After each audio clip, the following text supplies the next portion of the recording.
இயேசு ரத்தம் ஜெயம். Praise the Lord my dear brothers and sisters. இந்த நாள்லையும் ஆவியானவர் உணர்த்தின காரியம், சாட்சிகளை நம்புகிறோமா? ஆவியானவர் உணர்த்தின வசனம் மார்க் எழுதின சுவிசேஷம் அதிகாரம் 16 வசனம் 13. அவர்களும் போய் அதை மற்றவர்களுக்கு அறிவித்தார்கள், அவர்களையும் அவர்கள் நம்பவில்லை. And they went and told it unto the native, neither believed they them. Mark chapter 16 verse 13.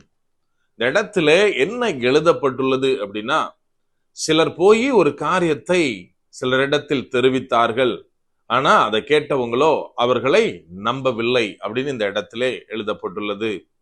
நாம் இன்றைக்கு நாம் கேட்கிற சாட்சிகளை, பார்க்கிற சாட்சிகளை நம்புகிறோமா? நம்ம கொஞ்சம் யோசித்து பார்க்கணும்.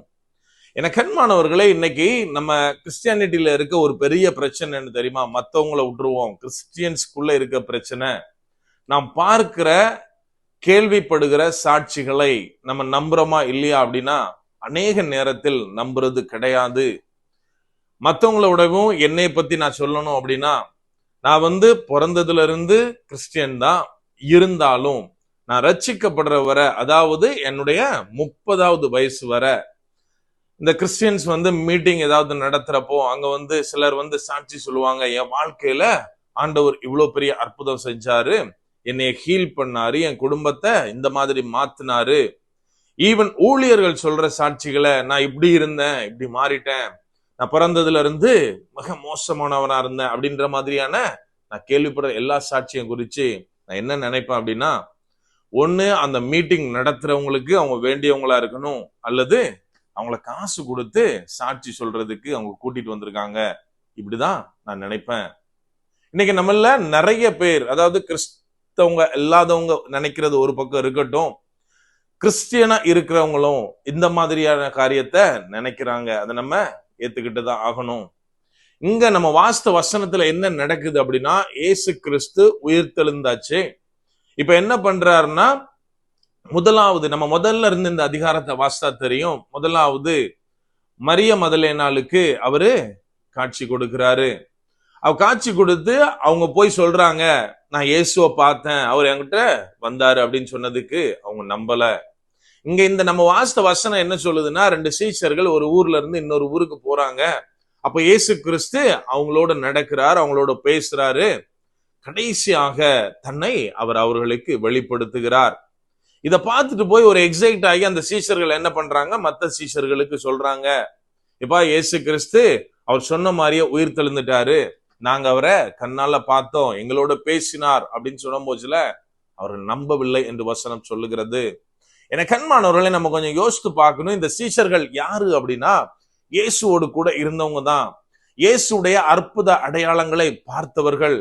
தங்கள் மூலமாக அநேக அற்புதங்களை இயேசு செய்ததையும் அவங்க கூட இருந்து பார்த்தாங்க.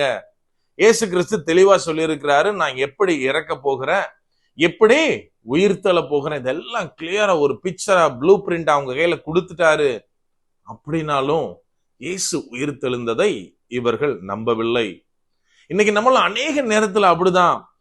ஆபிரகாமுக்கு என்ன செய்தார் தேவன் எனக்கு தெரியும், ஈசாக்குக்கு என்ன செய்தார், யாக்கோபோட எப்படி அவர் அவனுடைய வாழ்க்கையை மாற்றினார், இன்னும் அவர் செய்த அற்புத அடையாளங்கள், செங்கடல் பிரிந்தது எல்லாம் எனக்கு தெரியும், பவுலோடு சந்தித்து அவனை எப்படி மாற்றினார், சுவிசேஷக பணியில அவனை எப்படி கொண்டு வந்தார், இதெல்லாம் தெரியும், விசுவாசிக்கிறேன். ஆனால் இன்றைக்கு இயேசு கிறிஸ்து என் முன்னாடி வருவாரா அப்படின்னா, அது எப்படிங்க வருவாரு? இந்த கதை தான். நம்ம ஒண்ணு கேள்விப்பட்டிருப்போம், எல்லாம் நிறைய பேர் சொல்றதை கேள்விப்பட்டிருப்போம், எல்லாரையும் நம்புறது தப்பு, ஆனா யாரையுமே நம்பாம இருக்குது இன்னும் பெரிய தப்பு. இந்த தப்பு தான் இன்னைக்கு நம்ம அநேக நேரத்துல செஞ்சிட்டு இருக்கோம். அதாவது அதுக்காக ஏமாற்றவங்க இல்லை அப்படின்னு நான் சொல்ல மாட்டேன். சோ இன்னைக்கு என்ன ஆயிட்டு அப்படின்னா, கிறிஸ்தவருடைய நிலைமை என்ன அப்படின்னா, நிறைய பேர் ஏமாத்துறாங்க பிரதர், சோ என்னால ஐடென்டிஃபை பண்ண முடியல, அதனால நான் யாரையுமே நம்புறது கிடையாது. இது நிறைய பேரோட ஸ்டேட்மெண்டா இருக்கு. நான் ஏதோ சர்ச்சுக்கு போறேன், வேதத்தை வாசிக்கிறேன், ஜெபம் பண்றேன், இது போதும்னு இருக்கேன், நான் நிம்மதியா இருந்துட்டு இருக்கேன்னு நிறைய சொல்றத நம்ம கேட்க முடியும். எனக்கு அன்பானவர்களே, இது அல்ல கிறிஸ்தவ வாழ்க்கை. இயேசு கிறிஸ்துவை குறித்து சாட்சி பகிர்ந்து அவருக்காக வாழ்றதே நம்முடைய வாழ்க்கை. இதை நம்ம எத்தனை பேர் செய்கிறோம்? இயேசு கிறிஸ்து அந்த ஏழை லாசருவை குறித்து பேசும்போது அவர் தெளிவா குறிப்பிடுறாரு. அந்த செல்வந்தன் சொல்றான், என்னுடைய சகோதரர்கள் இன்னும் பூமியில பாவம் செஞ்சுட்டு இருக்காங்க, தயவு செஞ்சு இந்த லாசருவை மரித்து போய் ஆபிரகாமோட மடியில இருக்கிற இந்த லாசருவை அனுப்புங்கப்பா, அவங்களாவது மனம் திரும்பட்டும், இந்த நரக வேதனையை அவங்களுக்கு வேண்டாம் அப்படின்னு சொன்ன உடனே தேவன் அழகா ஒரு காரியம் சொல்றாரு.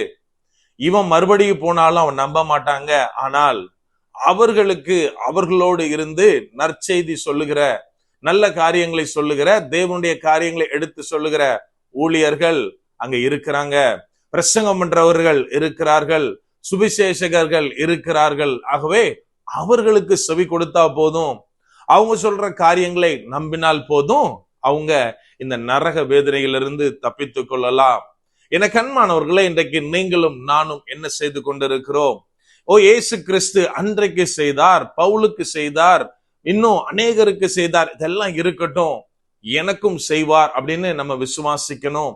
என்னோடு இருக்கிறவனுக்கு இயேசு கிறிஸ்து செய்கிற அற்புதங்களை, அடையாளங்களை நான் நம்பணும். முதலாவது இந்த மாதிரியான ஒரு விசுவாச வாழ்க்கையில நம்ம நடக்கும் போதுதான் நமக்கான காரியங்களை தேவன் செய்வார். ஏன்னா வசனம் நமக்கு தெளிவாக சொல்லுகிறது, விசுவாசிப்பவனுக்கு எல்லாம் கூடும், தேவனால் கூடாத காரியம் கிடையாது. இதை முதலாவது நாம் விசுவாசிக்க வேண்டும். மற்றவர்களுக்கு நம்முடைய காரியங்களை, நம்முடைய அற்புதங்களை, நாம் பெற்றுக்கொண்ட அற்புதங்களை சாட்சியாக சொல்ல வேண்டும். அப்படியே கண்களை மூடுவோமா? அன்பான ஆண்டவரே, இந்த நேரத்திலே அப்பா உம்மை நோக்கி பார்க்கிறோம். ஆவியானவர் நீர் எங்களோடு இருக்கிறீர், அதற்காக நன்றி செலுத்துகிறோம். அப்பா, உம்மாலே நாங்கள் பெற்றுக்கொண்ட ஒவ்வொரு அற்புத அடையாளங்களுக்காகவும் நன்றி செலுத்துகிறோம் தகப்பனே. எங்களுடைய வாழ்க்கையை நீர் ஒரு சாட்சியுள்ள வாழ்க்கையாக மாற்றி இருக்கிறீர், அதற்காக துதிக்கிறோம் அப்பா. அப்பா, நாங்கள் கேள்விப்படுகிறோம், அநேக திரளான சாட்சிகள் எங்களுக்கு முன்பதாக வைக்கப்பட்டு இருக்கிறது அப்பா. அவை ஒவ்வொன்றையும் பார்த்து விசுவாசித்து அவர்கள் பெற்றுக்கொண்டதை போல, அவர்கள் உம்மோடு வாழ்ந்ததை போல நாங்களும் வாழ ஆவியானவரே நீர் எங்களுக்கு உதவி செய்யுங்க. முற்றிலுமா எங்களை தாழ்த்தி ஒப்பு கொடுக்கிறோம். பலப்படுத்தி ஆசீர்வதிங்க. மீட்பர் இயேசுவின் மூலம் ஜெபிக்கிறோம். ஜெபம் கேளும் எங்கள் நல்ல பிதாவே. ஆமென். God bless.